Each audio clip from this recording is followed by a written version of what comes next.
Hi all, how we doing? Sorry, you caught me mid-sip there. Kakashi is here today. He's hiding up next to Graham because I'm drinking my coffee today. So yeah, I managed to write. It was about 3,500 words yesterday, which is quite good considering it was my first day back, and I had lots of interruptions. So I'm quite pleased with that. Plan to be writing, hopefully more than that today, but we'll see because I've got a couple of things on. But what I was wanting to talk about today is the tools that some writers use to help them set scenes, that type of thing. And one of the things I use is classical music. And I think classical music can set a scene so clearly in your head that it makes it so much easier to write what it is that you're trying to say. And for instance, if I had a particularly heavy scene that had a climatic event in it, I would use Beethoven's Symphony No. 7.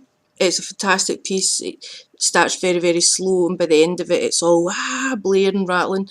And that's quite good if you've got a scene that needs something powerful behind it.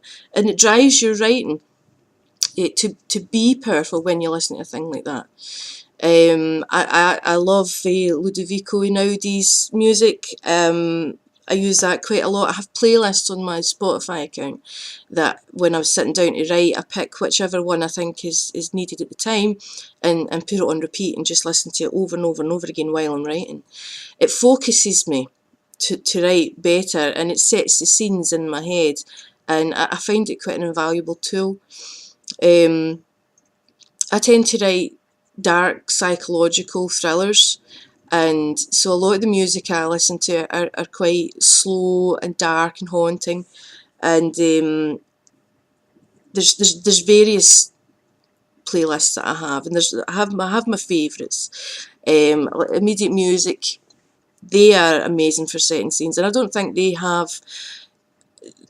don't have a piece of music that you wouldn't need for setting a scene. They have such a variance in epic scores that they're bound to have something that you would need. Bob Marley had said that the good thing about music is when it hits you, you feel no pain. And I agree with that wholeheartedly, with the exception of one, which is Tristan and Isolde's Liebestod. I think that's how you pronounce it. That piece of music, it hits me in the heart every single time I listen to it. And it's not something that I would boot up and write and listen to over and over while I'm writing, because obviously there's singing in it, there's lyrics in it, and I prefer my music just to be purely instrumental while I'm writing, because it puts me off. I end up writing the lyrics down while I'm typing and listening. But the thing with the Liebestod is it's such a heartbreaking piece of music, and depending on the mood I'm in, if I listen to it, it can actually bring me to tears. It's such a powerful, powerful piece.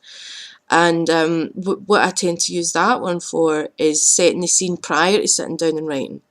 If I have a particular scene in mind and I need to concentrate on it but can't necessarily listen to that piece of music while I'm writing, I'll play it prior to sitting down and writing. And Liebestod's one of those pieces. It's so haunting, so heartbreaking that it's perfect for, like death scenes or, tragic scenes type of thing. Yesterday, that was the thing. This is what triggered this vlog, actually, was yesterday I came across a song on my radio station by Chad Lawson, and it's called it's from the album, the Chopin Variations. And I love Chopin, and hearing his work completely changed into this beautiful, haunting piece. It really struck a chord with me.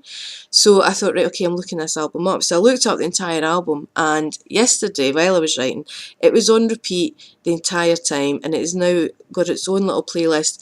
And I'm thinking, my God, this could actually be the soundtrack to Malevolence. It's such a beautiful, powerful piece. It's just amazing. It's just beautiful is what it is. And yeah, like I say, it's it's slowly becoming the theme of Malevolence, the soundtrack to Malevolence, and I will quite happily write the rest of the story to that one album, and I recommend that you look it up because it's such a fabulous piece. But yeah, if you're ever stuck for a scene, you know, you're partway through writing it, and you think, I've lost my train of thought, or I've lost the emotion that I was, you know, trying to write, then put up some classical music, find your favourite pieces, put them in a playlist, and hit repeat. And it definitely helps. I know a lot of writers use music to set the scene in their head, and it is a very powerful tool. And we all have different tools. Some people like to sit in silence. Some people like to sit in a busy room. It's just whatever way that you write, isn't it? And this happens to be mine. So there you go. That was just a wee kind of off-topic little vlog for today. Hope you enjoyed it. And I shall see you again. I'm away to write. I'm going to boot up the Chopin variations and enjoy myself for a wee while. I'll catch you later, guys. Bye.